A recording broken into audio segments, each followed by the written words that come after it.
Hey everybody, and welcome back. I'm Rick Fussell and this is the Ingrain Workshop. It's been about 3 years since I did my last shop tour video, and since then I've done a lot of upgrades inside the workshop. So in today's video we're going to be doing a new shop tour video that's coming up next here at the Ingrain Workshop.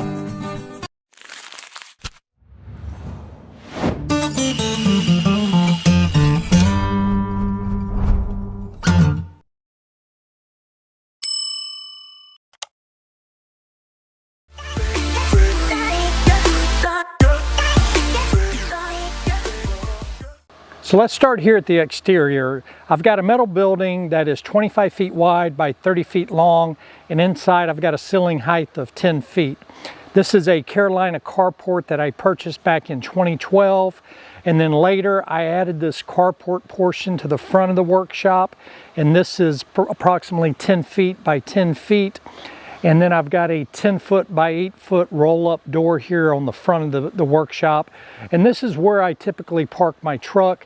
And then when I'm breaking down some sheet goods, I can back the truck directly up, open up the overhead door. I can take the wood directly off the bed of my truck, using the bed of my truck as an in-feed table for my table saw, and start ripping down my sheet goods from right here at my truck. And it's just very efficient. The table saw is just on the other side of the overhead door, so I can literally just take the sheets of plywood right from the truck onto the table saw and rip them down to the desired widths that I need. And then I've also have a walk-up door here on the side of the building, and this is the primary door I use to get inside and outside of the workshop. So this is the rear of the workshop, and I do have a single walk-up door in the middle of the back wall. And then I have a carport here that measures 12 feet by 26 feet.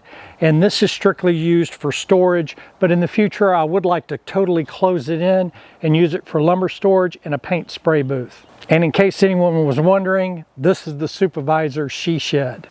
So here at the main walk-up door, I have just a mechanics tool storage chest here that I use to primarily keep mechanic type tools, wrenches, sockets, those sorts of things. Then I have my, I think it's an 80-gallon air compressor, and then I have my levels up here on the wall. If I had it to do again, I would try to get the air compressor out of the workshop, maybe in the back carport, just to keep down on the noise, and just have an automatic switch here inside the workshop to turn it on and off. That way the noise would be reduced here inside the workshop, and that could be a possible upcoming project. But if you can do it, if you're installing an air compressor, if there's any way you can install it outside the workshop, or maybe somehow encapsulate it in a soundproof box or something, that would definitely, I would definitely recommend that. So next to the air compressor, I have my overhead roll-up door. Like I'd mentioned previously, it's 10 feet wide by 8 foot tall.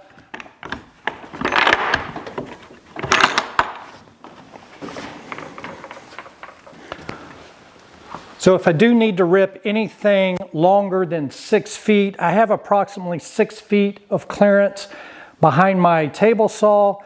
Anything larger than that, I do have to open up the overhead door and make my rips, which isn't that often, so it's not that big of an inconvenience. Plus, I'm utilizing or maximizing the space inside the workshop by limiting the area behind my table saw to 6 feet, whereas if I had it located somewhere else inside the workshop, I would need a full 8 to 10 feet behind the table saw in order to rip plywood in longer pieces. This way, I can just open up the door and rip any length of lumber, hardwood, or plywood. Doesn't matter what the length is. So I think that's a great solution if you're looking at where to install your table saw inside your workshop. If you can do it behind a garage door or roll-up door, I think that's the way to go. And again, you can utilize and maximize the space within your workshop. Also, with the overhead door, it's not insulated, so that's why I built out these barn doors. And then inside the barn doors, I have 2.5 inches, I think, of rigid foam insulation with a reflective barrier on the back side. This is the west wall, and down here in Florida, this gets a lot of heat. But having the reflective backing on your rigid insulation makes a big difference. You can tell it's nice and cool inside the workshop. The minute you open up these barn doors, you can feel the heat just rush in. So I definitely recommend insulating your workshop.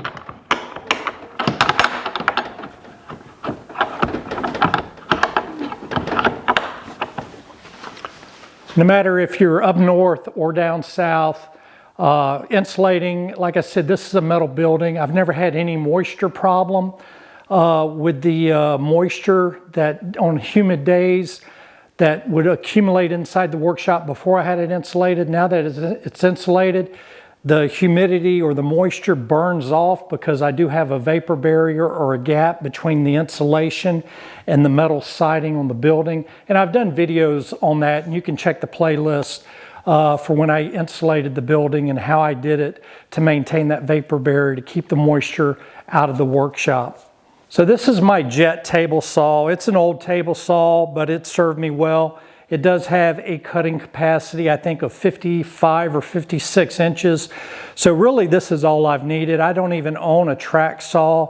I do use a DIY type track saw on certain occasions, but most of the time I can make all my rips, and even if I need to make a cross cut, I can make it here at the table saw with no issues. And then, like I'd mentioned earlier, the space behind the table saw is 6 feet. So most of the time I can make all my rips here unless I'm ripping plywood or an extra long piece of hardwood.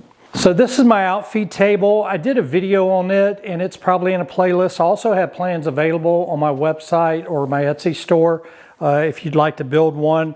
It's got plenty of storage space inside the actual Outfeed table. It's got soft close drawer slides, which really upsets the supervisor. But I'm able to store a lot of stuff here at the table. I've also made it longer and wider than my old existing table. My existing table just had open storage underneath the table.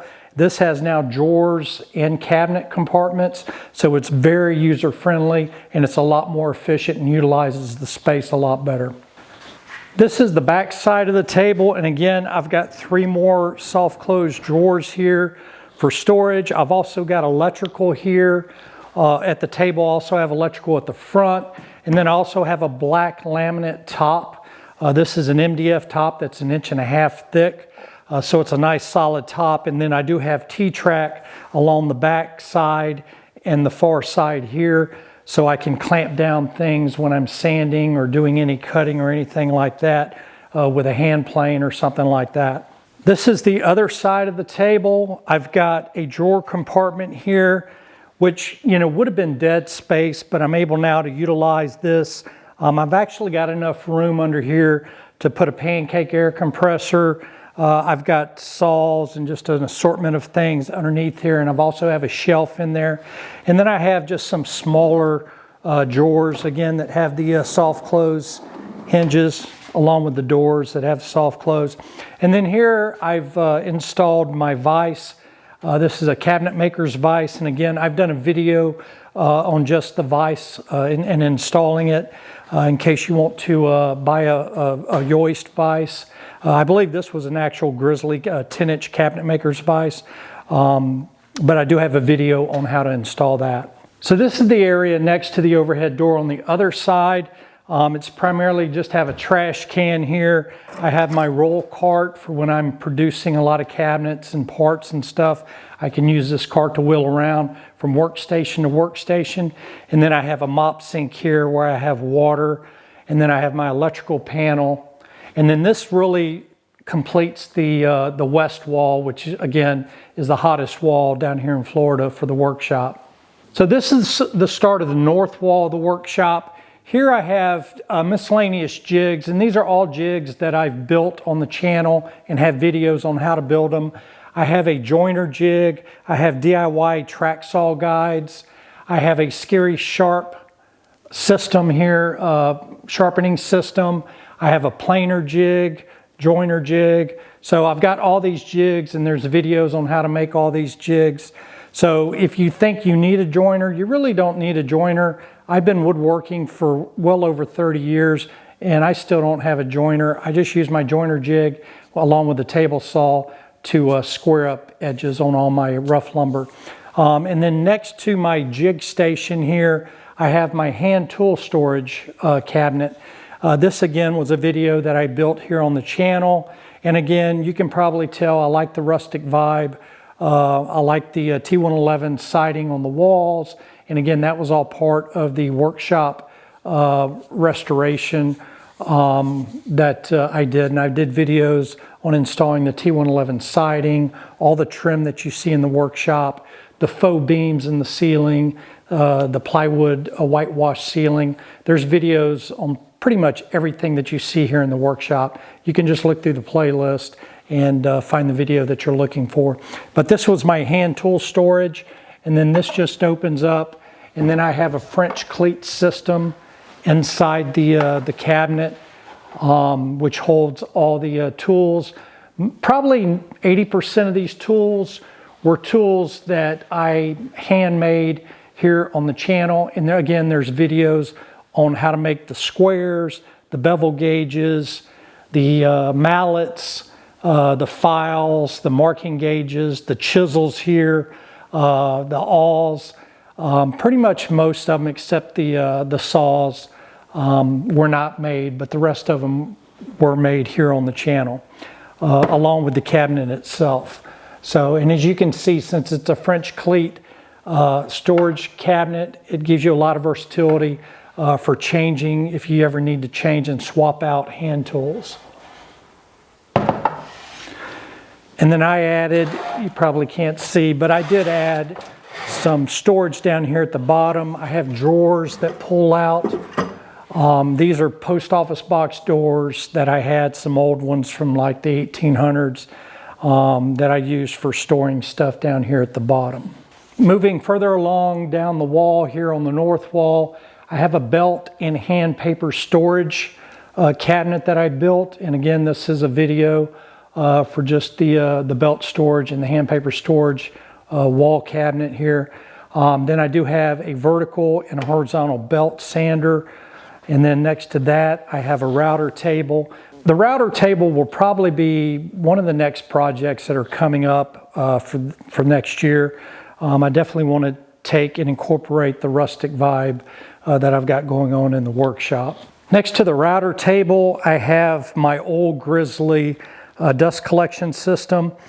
I did a video on this. I used to have a two-stage dust collection system where I had two garbage cans, and then I had the filter bag and bag that attached to the actual dust collection system.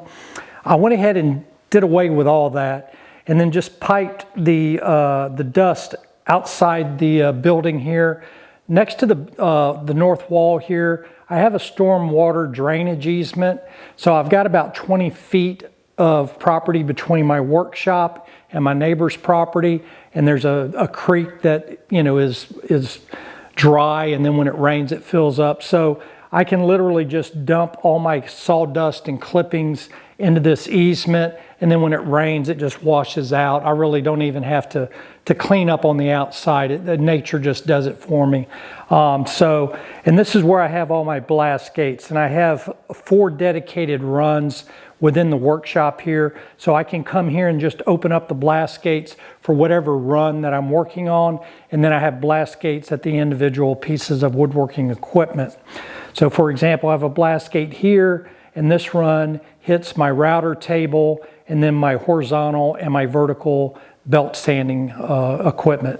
And then I have a run here which goes under the slab because again, I knew this was going to be my workshop, so I piped some 4-inch PVC pipe under the slab before it was poured.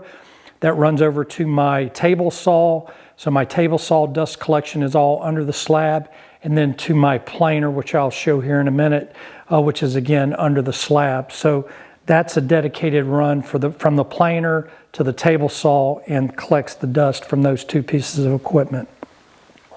And then I have a third run that hits my miter saw, my drill press table, and my bandsaw.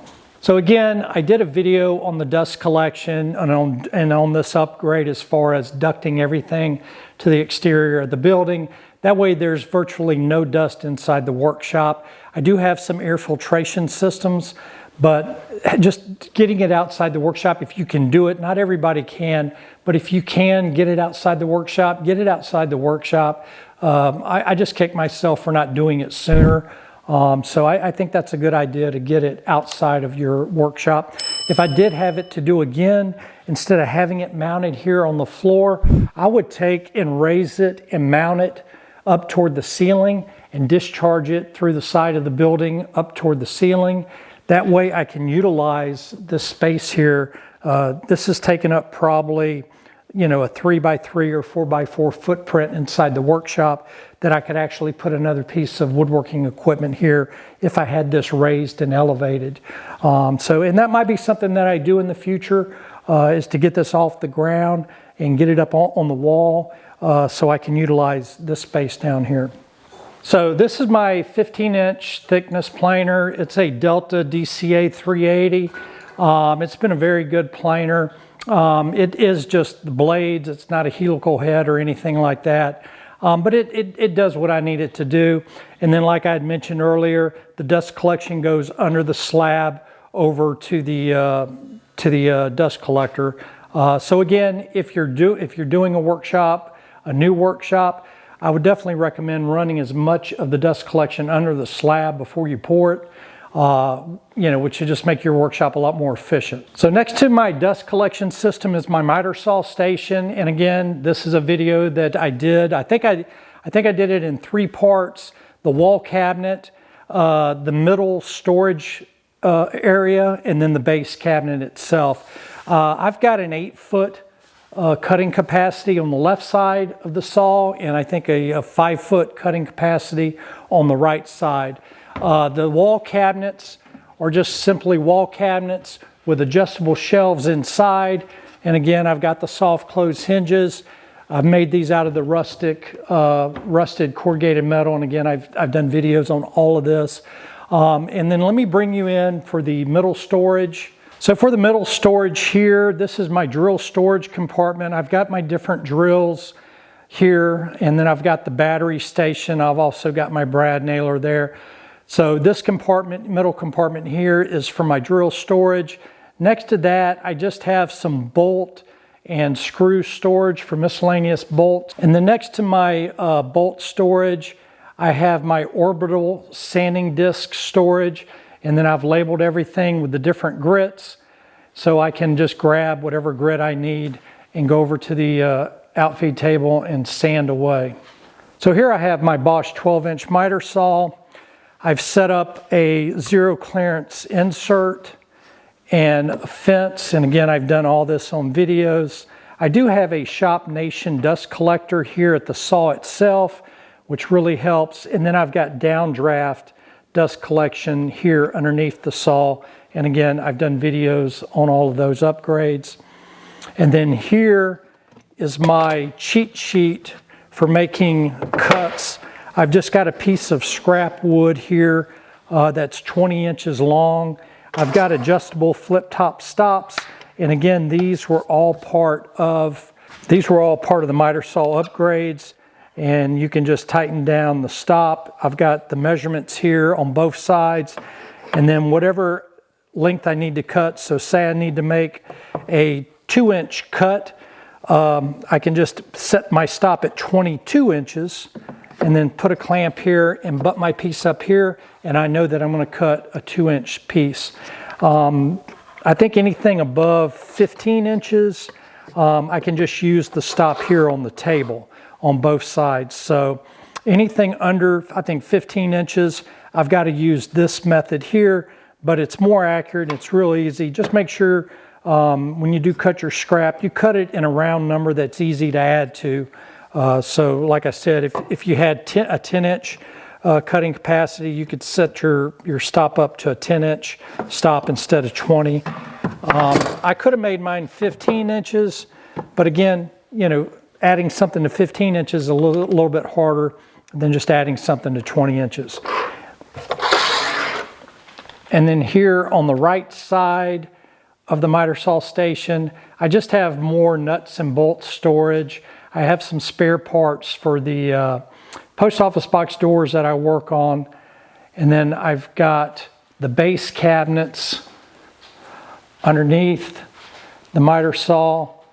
And then I've got sliding drawers on both sides of the miter saw. And again, these are all just soft close drawer slides. And I've got all kind of storage there. And then underneath, I've got storage here in the cabinets. The cabinets themselves have drawer slides that slide out. Now these aren't soft close, but just so I don't have to bend over or look inside, I can just slide the drawer out. Now my blast gate for the miter saw is down here at the bottom. I'm going to take a piece of all thread rod and extend it with a knob on the end so I can just pull it out here from the front instead of having to reach down to open the blast gate every time. But that's a future project. So that pretty much wraps up the north wall. So now here at the east wall, I've got some storage here for my crosscut sled, and then I have a bridle cutting jig for cutting tenons and jigs behind it. And again, all these were build projects that are on the channel. And then above here, I have all my clamp storage. This is a French cleat system that I built. And again, there's videos in the playlist on how I did this to store all my clamps, different types of clamps, from F clamps to bar clamps to quick clamps to parallel clamps to pipe clamps, just a variety of different clamps that I can use. And again, it's a French cleat system, so I can just take the whole bracket down and take it over to the outfeed table and clamp up what I need to clamp up. Down here I have my drill press and my band saw. This drill press table was probably my last project that I did, adding some upgrades to it. I added the crank handle here on the front. I've got a lock handle here on the side. This has been a big upgrade to my drill press table. I restored that, and again, all those videos are on the channel as well. And then I've got my band saw. So getting back to the dust collection, the band saw, the drill press, the miter saw, that's all one dust collection run that goes back to my dust collector. So again, like I said, I have 4 different dust collection runs. And again, I think that makes your dust collection a lot more efficient the more runs you have instead of just having a big long run. I think having the individual runs and being able to just shut off individual runs will make your dust collection a lot more efficient. So next to the bandsaw, I have my walk-up door. This is the back wall that I showed earlier in the video, which leads out into a carport where I've got a lot of storage, and where for future carport, I wanted to be able to walk through this door or just leave it open and close in the carport behind it and have a paint booth, spray booth area there, along with the lumber storage that you see here, put it out there, and that will free up more room inside the workshop here. You do see I just have horizontal lumber storage for all my hardwoods. I just used some black iron pipe for the horizontal supports. I have my my Mr. Cool unit, which I highly recommend, especially in Florida. This has definitely made my workshop usable year-round. So I don't have it running now because it's middle of November. So for Florida, that's like early autumn for probably the rest of the country. We're just ending summer, so we're starting to get a little bit cooler weather in the probably mid-80s. But definitely recommend the Mr. Cool unit, and I do have an installation video on that as well. So next to the lumber, I have a lumber storage cart that I built for sheet goods storage, and I've got a video on that as well. It's mobile, so I can move it around when I need to, but for the most part, this is where I park it. Next to that, I have a vise. I have a grind or a wire wheel, which I also swap out with a buffing wheel, and then I have a grinder here. So this is my grinding station, and then next to it, I have my scroll saw set up, and I do have an extra miter saw. It's an old DeWalt miter saw down here. I use this to cut with any aluminum or brass with it, and I'd like to. One of my future projects is to build a mobile cart with expandable wings, so I can take it with me when we go up to the cabins to work on our Airbnb properties up in the Smoky Mountains. I'll be able to just wheel it onto my trailer, and I'd also like to use it as a dedicated miter saw for cutting things at 45 degrees. That way I can just put a zero clearance fence on it for cutting 45-degree angles. Leave it inside the workshop here. Like I said, unless I need to take it with me, then I can just load it up in my trailer and take it with me. So that will be a mobile miter saw cart, will be a future video. And then back here, coming off the lumber storage, is the south wall. And I have a lot of file cabinets here that are basically just storage for post office box doors that I use to build all the banks with. These are all pretty much antiques, and you know they range from the 1960s all the way back to probably the 1860s. So this is all post office box door storage. I have my treadmill here, which I get my 6-mile run in during my lunch hour. On the other side of the treadmill here is my jet lathe. It's a 36-inch lathe. It's not a variable speed, it's an old lathe, but it served me well and I still use it. I have the traditional cabinet that it sits on, or base that it sits on. It's just open storage. This would be a future project too. Again, upgrading it to make it more rustic, and then to be able to utilize the storage underneath better than it just being open storage. This is how, you know, we built shop furniture back in the early 2000s. Just, you know, melamine top, some edge banding, and some 2x4s, and some plywood, open shelving, and that works out great.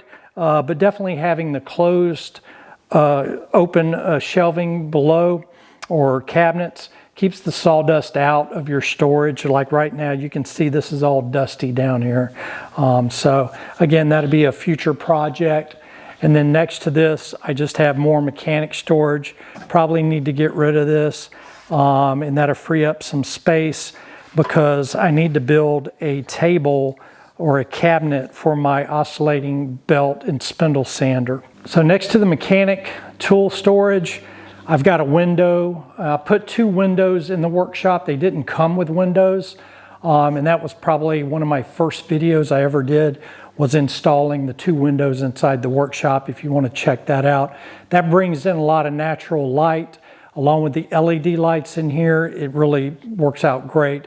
And then next to the window, I have a metal storage compartment that I use to store all my flammable liquids, my paints, my stains.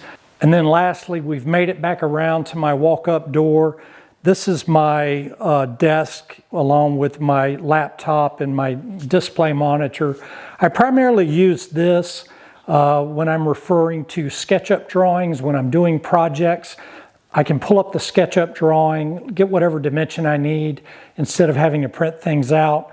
I do the majority of my editing in my office in my home, but definitely here, I like having this here so I can refer to my SketchUp drawings. And lastly, I wanted to kind of show you the actual space of the workshop. You can now see probably the LED lighting up here, the plywood whitewash ceiling that I installed. And again, there's videos on all this, along with the rustic faux beams. These are actual metal trusses, you know, because this is a metal building. I encapsulated those with these faux wood beams. Again, really gives it that rustic vibe.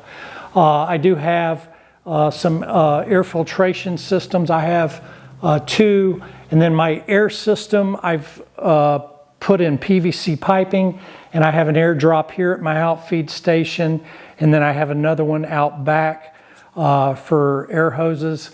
I have another air hose connection right here. You probably can't see it, but with this giraffe hose reel, I'm able to get pretty much anywhere inside the workshop, so I really didn't even need that one.